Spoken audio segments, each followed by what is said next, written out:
유재수 전 부산시 경제부시장에 대한 감찰 무마 의혹에 대해 보다 구체적인 얘기들이 언론에 보도되고 있습니다. 이 유 씨가 김경수 경남지사, 윤건영 실장, 천영득 행정관에게 구명 청탁을 했고 이 세 사람은 당시 백원우 민정비서관에게, 다시 백 비서관은 조국 당시 민정수석에게 감찰 중단 부탁을 했다는 것이죠. 여기서 떠오르는 건 이 박형철 비서관이 검찰 조사에서 조국 전 수석이 주변에서 전화가 너무 많이 온다 이렇게 했다고 알려진 진술입니다. 조국 전 장관이 몸통으로 지목되는 이유죠. 그러나 당사자들은 모두 그런 사실이 없다고 강하게 부인하고 있습니다.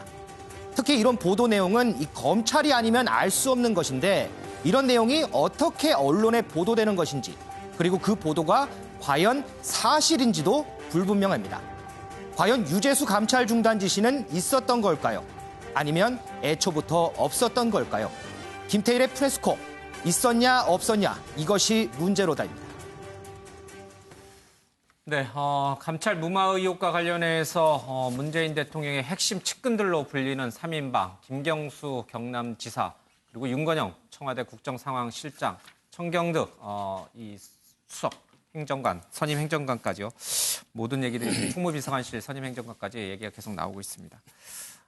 그런데 이 보도 내용부터 일단 짚어보고요. 이 보도 내용이 사실인지 여부도 좀 들여다봐야겠습니다.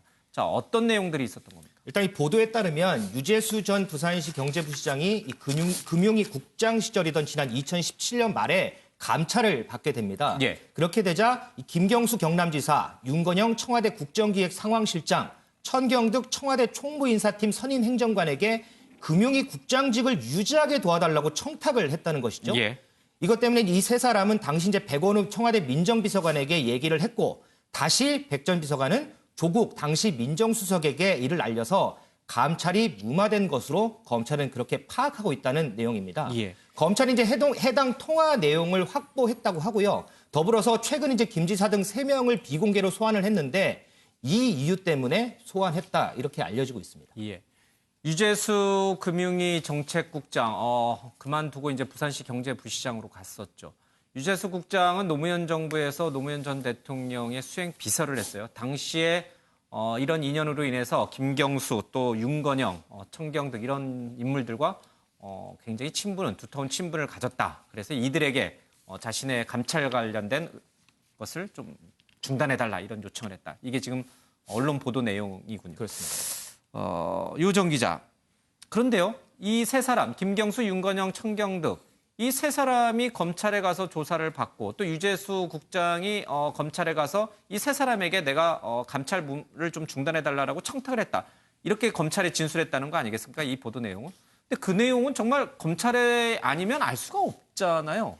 일단 검찰 진술 내용 같은 경우에는 말씀하신 당사자가 알 수 있고요. 그리고 예. 이 수사를 진행하고 있는 검찰 또한 알 수 있고, 또 반면에 이 당사자와 함께 이제 동석을 했던 변호사 역시 이제 취재 대상이 될 수 있습니다. 그런데 사실 기자가 뭐 어떤 상황이든 간에 누구든 간에 일단 취재를 하는 게 일인 사람들이기 때문에 또 직접 취재를 한 게 아니라면 이 취재원이 누군지를 확정적으로 얘기하는 게 사실 앵커께서도 앵커이기 전에 이제 기자시기 때문에 누구보다 잘 아실 거라고 생각을 하고요.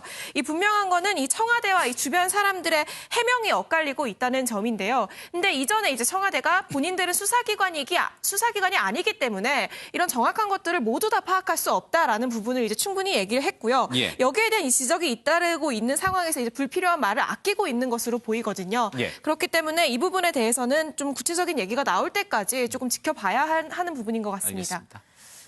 이들이 검찰에서 털어놨다고 하는 진술 내용들이 어떻게 언론에 보도가 되는 것인지, 어디서 이 내용들이 새어나오는 것인지, 또 이들이 만들었다라고 하는 텔레그램 방은 있는 것인지, 어쨌든 이 관련자들은 다 그런 텔레그램 방도 없고 그런 감찰 중단 그런 얘기도 하지 않았다 이렇게 부인을 하고 있습니다.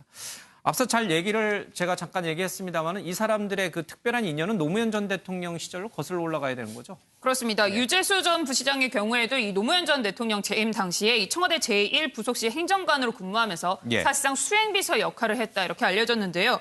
이 김경수 지사도 당시 이제 행정관으로 근무하면서 이때 인연을 맺은 것으로 알려졌습니다. 또한 윤건영 청와대 국정기획상황실장도 당시 기획조정비서실의 행정관으로 근무를 해서 이 청와대라는 연결고리를 통해서 인연이 맺어진 것으로 알려졌고요. 또한 이 유재수 전 부시장이 금융위에서 근무할 당시에 청경덕 행정관이 이 금융기관을 담당했던 정무위 소속 정재호 더불어민주당 의원의 보좌관이었는데 이때 서로 알게 됐다 이렇게 알려졌습니다. 예, 알겠습니다.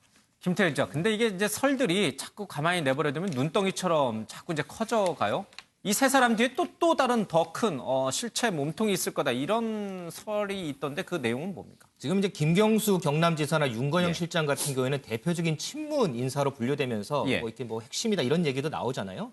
그런데 이제 이런 인물들이 단순하게 이제 유 전 부시장의 청탁을 받고서 일제히 나섰을까 하는 의문이 지금 여기저기 좀 나오고 있는 거거든요. 예. 그렇기 때문에 이들이 이렇게 위험을 감수하면서까지 이렇게 나선 데는 아마도 더 윗선에 입김이 있었기 때문이 아닐까. 지금 이런 뭐 추측까지도 좀 나오는 상황입니다. 이분들이 사실은 지금 문재인 대통령의 가장 핵심 측근들인데 이들을 뛰어넘는 또 다른 몸통이 있다? 그건 누구예요, 그러면?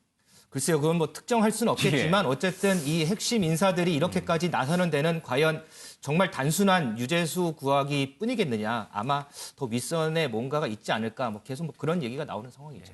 이것과 관련해서 황교안 자유한국당 대표 같은 경우에는 결국 이 같은 의혹들의 몸통은 문재인 대통령이다 이렇게 주장하기도 했는데요. 예. 황교안 대표 과연 어떤 맥락에서 이 같은 이야기했는지 직접 들어보겠습니다. 왼팔 오른팔이 범하고 있는 이런 불법 게이트를 어떻게 대통령이 모를 수가 있었겠습니까? 대통령을 제치고 이런 일을 벌일 사람이 과연 청와대 안에 있습니까?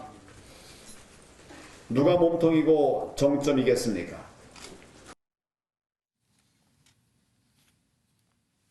예. 네, 보신 것처럼 황교안 대표는 이번 사건은 어떤 정권의 비리다라고 하면서 개인의 일탈이 아니라 차원이 다른 국정농단 게이트다 이렇게 주장하고 있습니다. 그러니까 자신들의 핵심 측근들을 움직일 수 있는 사람은 바로 문재인 대통령 본인이다. 이게 지금 황교안 대표의 주장이군요. 그렇습니다. 박근혜 정부에서 이른바 탄핵 사건 때 드러난 진실 보면은 최순실 씨가 전면에 나서면서 아주 세세한 문체부의 국장급 인사 또 과장급 인사까지도 사실은 대통령이 나서긴 했죠.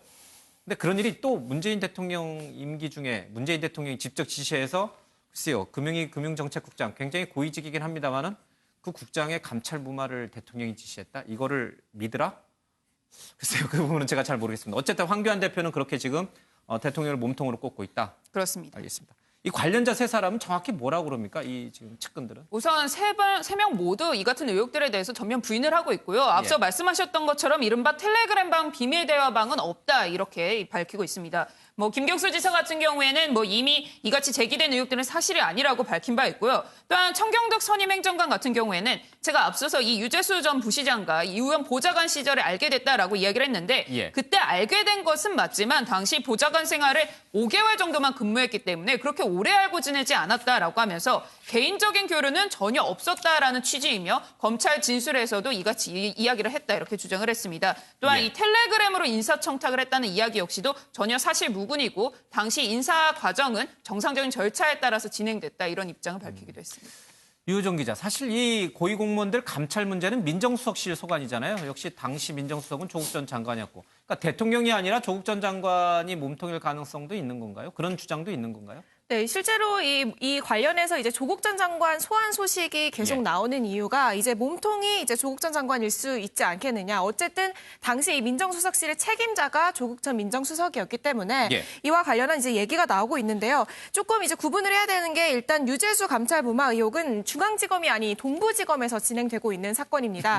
아무래도 이 책임자 위치에 있었던 만큼 관여를 했든 안 했든 이 확인 조사가 필요한 상황은 맞는 거죠. 그래서 출석 날짜를 조율하고 있는 상황. 이다 이렇게 전해지고 있는데요. 문제는 이제 이 수사를 통해서 조 전 장관에 대한 구속영장을 청구하느냐 마냐 이 부분일 텐데요. 결국 이 검찰이 현재 이 사건과 관련해 확보한 진술과 증거가 얼마나 되느냐 또 이제 조 전 장관이 조사에서 얼마나 소명을 하느냐 이게 관건이 될 텐데요. 현재 일단 유 전 부시장이 구속이 된 상황인 만큼 이 조 전 장관이 가족 비리와 달리 이 건에 대해서는 적극 소명을 하지 않을까 하는 관측도 나오고 있습니다. 대통령이 몸통이다. 아니다. 조국 전 장관이 몸통이다. 우리는 그런 말 한 적 없다. 무마 지시 한 적도 없다. 이런 얘기들이 계속 나옵니다. 이 정치적 공세인가요? 아니면 뭔가 정말 실체가 있는 건가요? 몸통설은? 그 뭐 몸통설은 뭐 계속 좀 수사를 해봐야겠죠. 제일 중요한 게 지금 조국 전 장관이 검찰에 출두해서 어떻게 얘기하느냐. 예. 이게 키 포인트 같아요. 조국 전 장관은 지금 개인적으로는 지금 외통수에 몰린 형편입니다. 예. 다른 그 울산 그 시장 김기현 시장 그 하명 수사나 이런 거는 난 모른다. 뭐 이렇게 예. 하면 되는데 이 유재수 감찰 무마에 대해서는 민정수석대일이니까 직접적인 책임자예요. 그리고 어느 정도 안다고 또 얘기를 했어요. 다른 건 다 묵비권인데 조국 전 장관이 얘기할 수 있는 건 저는 4가지 경우의 수가 있다고 봐요. 첫 번째는 조국 전 장관이 내가 민정수석에 내 판단으로 결정했다. 예. 별거 아니라 난 이렇게 결정했다. 두 번째는 부하들이 요구를 세게 해서 그렇게 알아서 하라고 그랬다. 나는 사실 잘 모른다. 또 세 번째는 위에서 시켜서 했다. 예. 네 번째는 묵비권. 4개인데 묵비권은 안 할 것 같아요. 왜냐하면 혼자 완전히 뒤집어 쓰게 되니까. 그리고 형이 굉장히 커요, 이거는. 예. 자기 개인 비리하고는 또 다 차원이 달라서 묵비권을 안 하면서 적극적으로 저는 자기 해명을 할 걸로 보이는데 예. 제가 보기에는 자기 판단을 했다든지 아니면 부하들한테 박형철 반부패 비서관이나 뭐 이런 쪽으로 좀 백원우 민정비서관 이쪽으로 좀 뒤집어 씌우는 쪽으로 좀 하지 않을까 이런 생각이 좀 듭니다. 예. 자, 뭔가 자꾸 설들은 난무하고 있는데 그 설들의 실체가 정말 있는 것인지에 대해서는 좀 신중한 태도를 견지할 필요가 있는 것 같습니다.